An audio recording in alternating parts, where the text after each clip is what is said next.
Hello students, सो नवंबर 22 exams के लिए hardly 45 days बचे हैं एंड प्रैक्टिकल सब्जेक्ट्स में स्टूडेंट्स को आज भी एक दिक्कत आती है कि सर पढ़ाई तो हुई है बट प्रॉब्लम सॉल्विंग अभी तक नहीं हुआ। प्रॉब्लम सॉल्व करने जा रहे हैं तो समझ नहीं आ रहा स्टार्ट कैसे करें। प्रॉब्लम सॉल्व होते टाइम पूरा प्रॉब्लम सॉल्व नहीं होता, बीच में आके अटक जाते हैं and then we get confuse क्या कैसे सॉल्व करना है।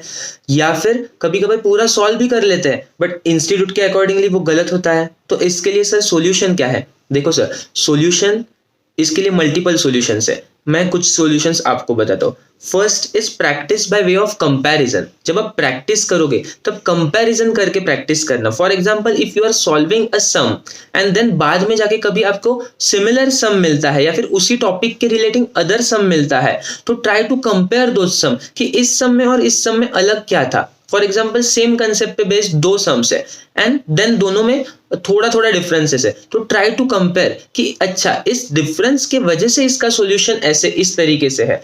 तो इससे क्या होगा, आपको डिटेलिंग की आदत लग जाएगी कि अगर क्वेश्चन का रिक्वायरमेंट ये है, मे बी अगर क्वेश्चन में ये एडिशनल डेटा या फिर फैक्ट्स दिए गए हैं तो मुझे इस तरीके से नहीं सॉल्व करना बट इस तरीके से सॉल्व करना है, जस्ट बिकॉज ये इंफॉर्मेशन एडिशनल दिया हुआ है या फिर यहाँ पे थोड़ा आईसीआई ने चेंज किया है क्वेश्चन में।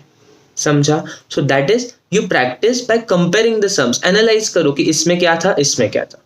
Second is keep your mind open. देखो इंस्टीट्यूट हाल फिलहाल में रिसेंट का ट्रेंड कैसे चल रहा है, institute is continuously making new questions आते जा रहे हैं। बट ऐसा नहीं न्यू क्वेश्चंस कंप्लीटली न्यू है, नहीं है। वो कोई ना कोई study material, existing study material से ही डेटा लिया गया है एंड उसमें थोड़ी फार मॉडिफिकेशंस किए हैं। सो आई वुड से जब प्रैक्टिस करोगे उसी टाइम ही आपका माइंड ओपन रखो कि मे बी यही क्वेश्चन उठ के आ जाएगा पेपर में विद दिस मॉडिफिकेशन। तो आप एवरी क्वेश्चन जब सॉल्व करोगे, हर एक क्वेश्चन जब सॉल्व करोगे तब आपका माइंड ओपन रखना कि यहाँ पे चेंज हो सकता है, इंस्टीट्यूट यहाँ पे चेंज करके एग्जाम में डाल सकता है। तो ये once you get to know कि यार यस देयर इज स्कोप, इस क्वेश्चन में there is scope of changing, यहाँ पे ट्विस्ट कर सकते हैं। तो जो ट्विस्ट आपको सोचोगे आप उसी का सॉल्यूशन भी एट द सेम टाइम सोच के रखना कि अगर आईसीआई ने ये चेंज किया तो मैं ऐसा सॉल्यूशन सॉल्व करूंगा।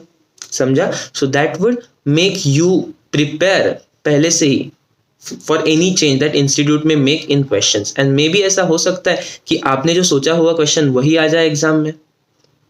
Next, third thing which I can tell you, practice on your own. like खुद होके आप सॉल्व करते हो, right? I know many of the students ये करते हैं, पहले खुद होके सॉल्व करते हैं, देन सॉल्यूशन देखते हैं, इंस्टीट्यूट के सॉल्यूशन के साथ मैच करते हैं एंड जब इंस्टीट्यूट का सॉल्यूशन देखते हैं मे बी वो सही हुआ तो वेल एंड गुड, गलत हुआ तो समझ लेते हैं वो। पर आई वुड से कि इससे एक स्टेप अहेड जाओ। इन केस आपका गलत हुआ तो सिर्फ इंस्टीट्यूट का सॉल्यूशन देख के बैठो मत, क्या करो उसके साथ और एक स्टेप आगे जाओ कि एंड आइडेंटिफाई कि ये प्रॉब्लम मुझे आया क्यों, मतलब ये मैंने गलत किया ही क्यों। एट इट्स कोर जाओ, ये गलत इसलिए किया बिकॉज मे बी ऐसा हो सकता है मैंने सिमिलर सम पहले सॉल्व किया था एंड उसके बेसिस पे मैंने ये किया, राइट? तो इन दैट केस क्या करोगे, इसके बेसिस पे आपने किया तो देखो फिर से वहां पे जाके क्या डिफरेंस था। सो आपको root cause of the problem समझ में आएगा and then you make yourself कि मैं आगे जाके ये फिर से गलती नहीं करूंगा, कैसे, उसके लिए मैं क्या इंश्योर कर सकता हूँ। तो these were some things. Thank you so much, all the best.